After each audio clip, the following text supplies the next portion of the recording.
Okay, let's put the batteries in it. 2 AAA batteries. I think you can see that. And the negative always goes towards the spring. Let's get that out of there. There we go. Remember that. The negative always goes towards the spring. So that goes in like that.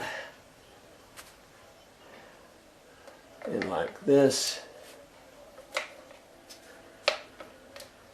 You see how I did that?